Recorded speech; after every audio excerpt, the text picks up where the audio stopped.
National ચાય day, national T day, international T day, આ 3 દિવસ છે ચા માટે. ને એક ગુજરાતી ભાઈ મને કે આપણો ગુજરાતનો ચા દિવસ ક્યારે આવે?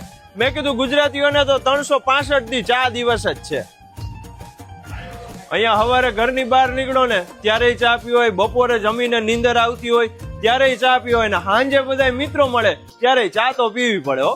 એટલું જ નહીં, અહીંયા માથું દુખે તોય ચા પીવી પડે, ટેન્શનમાં હોય તોય ચા, ને મોજમાં હોય તોય ચા તો પીવી જ પડે ને બોસ. અહીંયા ગુજરાતીઓને છે ને ચા મૂકી દેજો તો આવું બોલે, પણ એ ચા ને મૂકવાની વાત નથી, ચા ને ગેસ ઉપર મૂકવાની વાત છે. અને અહીંયા ગુજરાતીઓને પ્રોપર્ટી કરતા પ્રોપર ટી મળી જાય ને તોય જામો પડી જાય.